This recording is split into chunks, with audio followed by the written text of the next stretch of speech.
Bonjour et bienvenue sur le podcast One Thing in a French Day.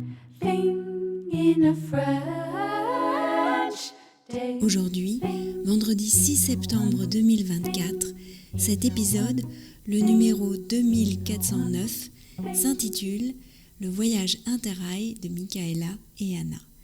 J'espère que vous allez bien et que vous êtes de bonne humeur. Je m'appelle Laetitia, je suis française, j'habite près de Paris et je vous raconte au travers de ce podcast un petit bout de ma journée. Vous pouvez vous abonner pour recevoir le transcript, le texte du podcast sur onethinginafrenchday.com. L'abonnement commence à 3 € par mois et il contient parfois des avantages insoupçonnés. Le voyage interrail de Michaela et Anna. Michaela et sa meilleure amie, Anna, nous avaient annoncé sur les ondes du podcast qu'elles allaient partir en interrail cet été. Un voyage tout en train, dont les billets étaient en grande partie payés par l'Union européenne. C'est l'occasion pour les jeunes de voyager en Europe. L'interrail existe aussi pour les adultes ou les familles, mais pas aux mêmes conditions financières, bien sûr. Mais vite, il est temps de retrouver Michaela avant qu'elle ne parte en cours. Bonjour Michaela. Bonjour. Alors, aujourd'hui, comme promis, tu as accepté de nous raconter un petit peu ton voyage interrail. Déjà, est-ce que ça t'a plu? Oui, beaucoup. Quel a été votre itinéraire?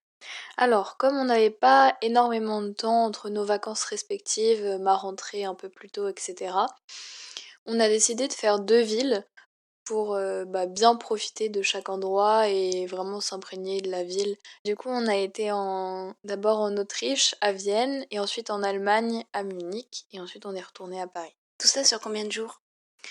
Tout ça sur une dizaine de jours. Moins d'une dizaine. Moins d'une dizaine.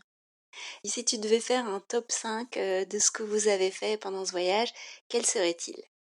Alors, le top 5, c'est d'abord à Vienne, le château de la Hofburg, donc le château impérial d'hiver qui est vraiment au centre-ville. On a vraiment bien aimé avec Anna parce que déjà il y avait des audioguides, donc c'est vrai que c'est plus sympa d'avoir les explications et ça nous force à nous concentrer, on fait attention à plus de détails, etc.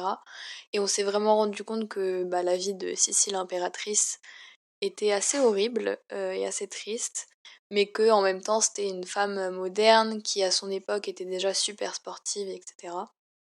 Ensuite, toujours à Vienne, manger les gâteaux. Donc on est allé dans un hôtel à Vienne, un hôtel qui avait un salon de thé, et on a mangé le fameux gâteau au chocolat, la Sacher Torte. Désolée pour ma prononciation. C'était très bon. Et puis encore à Vienne, on a fait quelque chose d'assez particulier. Comme il faisait très très chaud, il faisait à peu près 35 degrés et on marchait toute la journée au soleil, on est allé se baigner dans le Danube. Donc c'est quelque chose qui est assez particulier pour nous parce que à côté de chez nous, on a la Seine.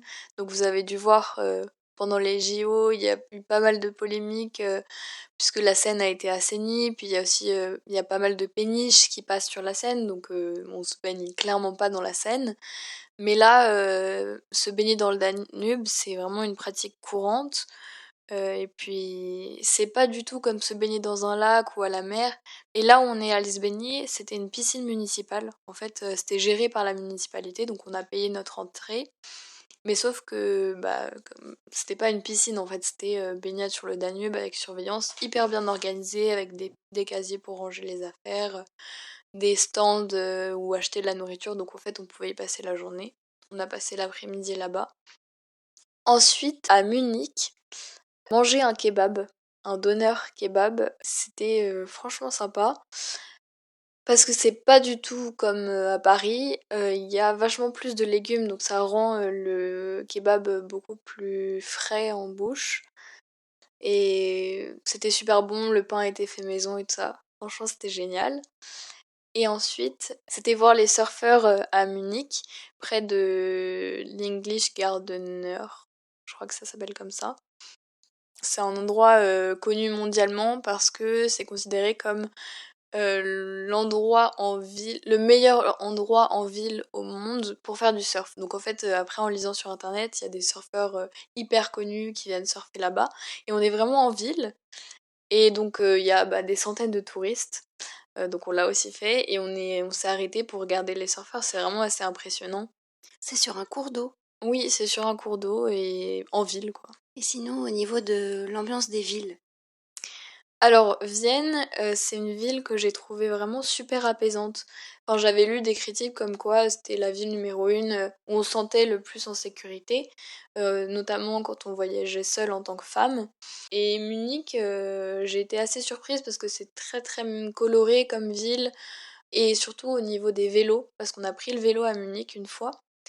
C'est pas du tout comme à Paris et on voit que enfin, autant en Vienne que Munich, c'est des villes, qui sont vraiment pas du tout organisées autour de la voiture, contrairement à Paris.